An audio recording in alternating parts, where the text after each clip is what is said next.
Okay, so having said that, I think one of the important questions at this moment is really whether to wear masks or not.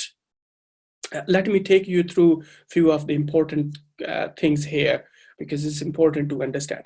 So when World Health Organization recommendation are considered, they say that if you are sick or taking care of the sick people, wear the mask. And CDC yesterday announced that if you go out into any public gathering, you can wear the mask, but that is voluntary. So by both organization, it is not compulsory. And why it is not compulsory is because they've been looking into the data and studies into those viruses, those were less contagious.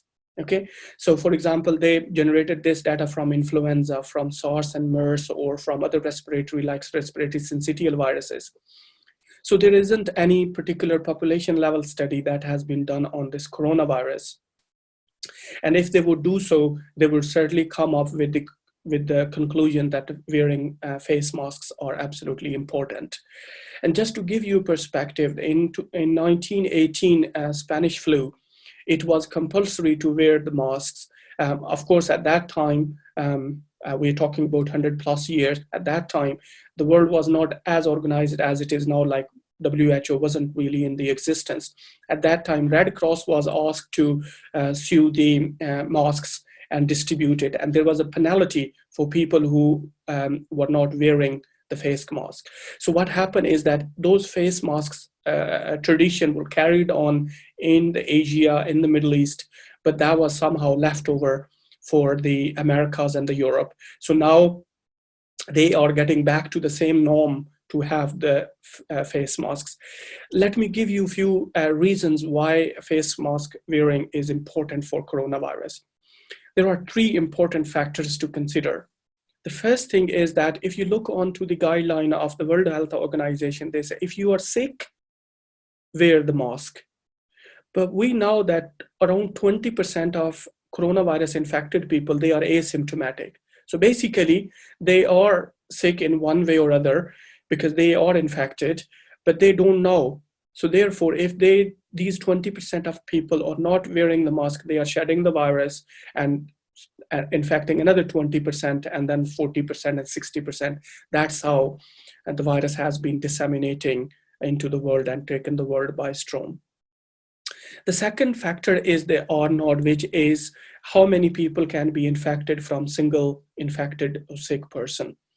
So as I said before, most of these studies and the recommendation on wearing mask has been on to the studies conducted on flu.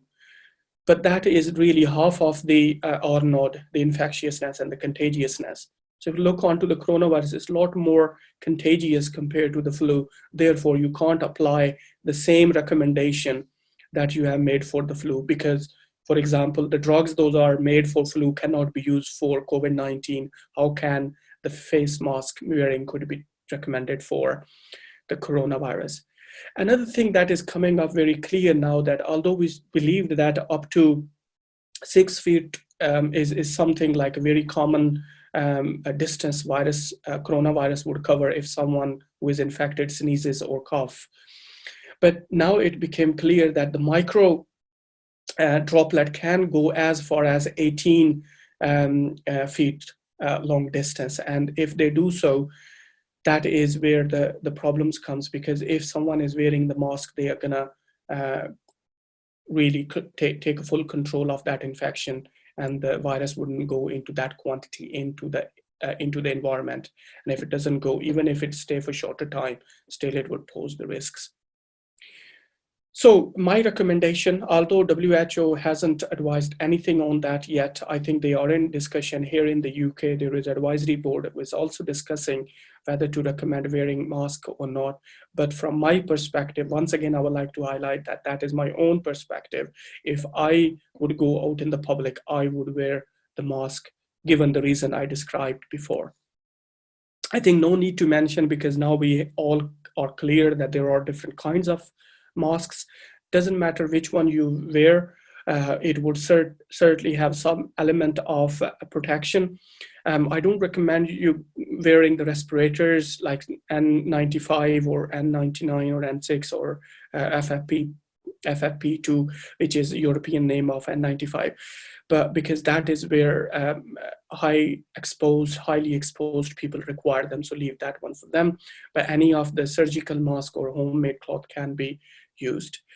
I just want to put this one up just to remind you that there is a specific procedure to wear the mask on, because if you don't use the mask in the way it is recommended, it's going to be increasing the infection than decreasing the infection. So I leave this one on for you to read. It's a simple procedure: washing hand before and after, look into which side goes inside and what goes outside. Some people have been talking about whether we can reuse it or not. Surgical masks are not really made for reuse. However, the cloth can be washed, dried, and reused. So I just leave this thing over there, but keep watching on to the authentic sources such as WHO, CDC, or Public Health England if they start recommending using the face masks.